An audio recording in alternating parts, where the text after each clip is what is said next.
Zombie மனுஷங்க உண்மையிலேயே இருக்காங்க. அவங்க எங்க இருக்காங்கன்னா, வேர்ல்டுல இருக்கிற கொஞ்சம் சில நாடுகள்ல மட்டும்தான் அந்த மாதிரி ஜாம்பி மனுஷங்க இருக்காங்க. அத பத்தி தான் இந்த வீடியோல பார்க்க போறோம். வீடியோக்குள்ள போறதுக்கு முன்னாடி மறக்காம சப்ஸ்கிரைப் பண்ணிக்கோங்க. இந்த மாதிரி மனிதர்கள் அமெரிக்கால சில பேர் இருக்காங்க. இந்த மனிதர்கள் எங்க இருக்காங்கன்னா, பிலடெல்பியா அப்படின்ற ஸ்டேட்ல உள்ள கிங்ஸ்டன் அப்படின்ற டிஸ்ட்ரிக்ட்ல தான் இவங்க இருக்காங்க. இவங்க எதனால இப்படி ஆனாங்கன்னா, விலங்குகளுக்கு போடப்படுற டரான் அந்த மாதிரி மிக கொடிய விஷமும் அதே மாதிரி போதையும் தரக்கூடிய ஊசியை தான் இவங்க பயன்படுத்தி தன்னோட உடம்புக்குள்ள போட்டுக்கிறாங்க. அந்த ஊசியை போட்டதுக்கு அப்புறம்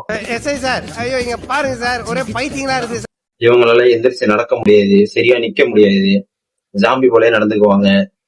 இவங்களுக்கு அந்த ஊசி போடுறது மூலியமாவே நிறைய காயங்கள், சின்ன சின்ன காயங்கள் ஏற்பட்டு அது காலப்போக்குல பெரிய காயங்களா மாறிடுது.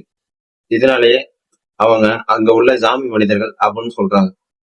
இதே மாதிரி பழங்குடியின கரீபியன் தீவு, ஹயாட்டி இந்த மாதிரி தீவுல எல்லாம் ஜாம்பி மனிதர்கள் இருக்காங்க அப்படின்னு சொல்றாங்க.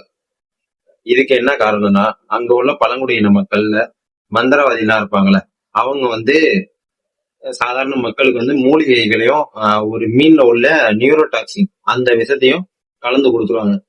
அது மூலியமா அவங்களுக்கு இந்த போதை தலைக்கேறி அவங்க தன்னோட அடிமையாவே மாறிடுவாங்க.